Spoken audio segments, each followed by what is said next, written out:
الا كنتي كتشك الحساب ديالك على فيسبوك كيتعرض للتجسس، يمكن لك تتابع الخطوات التاليه لاكتشاف اي نشاط مشبوه اللي يمكن له يهدد الصفحه ديالك. بطبيعه الحال اول حاجه خصك التحقق من الجلسات النشطه، يعني تفتح تطبيق فيسبوك او موقع فيسبوك على الويب، انتقل الاعدادات والخصوصيه، من بعد الاعدادات حاول تختار الامان وتسجيل الدخول.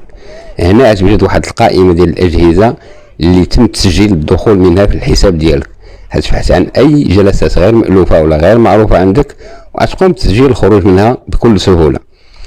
خصك تغير كلمه المرور، الا كنتي كتشك في ان شخصا ما قد وصل للحساب ديالك خصك تقوم بتغيير كلمه المرور فورا. حاول تنتقل الى الاعدادات، من بعد الامان وتسجيل الدخول تختار تغيير كلمه المرور. اختر كلمه قويه وفريده من نوعها وما تستخدمهاش مع اي حسابات اخرى. الثالثه اللي هي اكثر امان وهي تمكين المصادقه الثنائيه. باش تامن حسابك بشكل اكبر قم بتمكين المصادقه الثنائيه.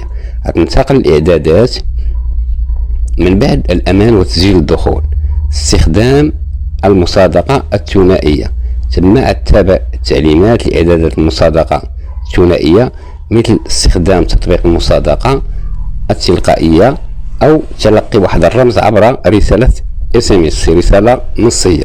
المرحله الرابعه هي فحص النشاطات الاخيره.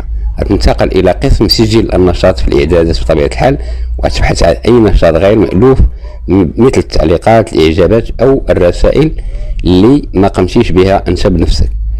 المرحله الخامسه هي تراجع التطبيقات المتصله. اتاكد من مراجعه التطبيقات والمواقع اللي انت قمت بتوصيلها بالحساب ديالك على الفيسبوك بطبيعه الحال. كيفاش؟ غتنتقل للاعدادات، من الاعدادات غتمشي للتطبيقات والمواقع الالكترونيه، قم بازاله اي تطبيق او موقع ما كتعرفوش ابدا ولا ما كتثقش فيه، يمكن لك تزيلو بكل سهوله. سادس مرحله هي مراقبه البريد الالكتروني والاشعارات. فيسبوك كيرسل واحد الاشعارات عبر البريد الالكتروني عند حدوث اي تغيير ولا تغييرات هامه على الحساب ديالك. تحقق من صدق الوارد في البريد الالكتروني لاي رسائل مشبوهه. بهذه الطريقه غتامن الحساب ديالك على الفيسبوك.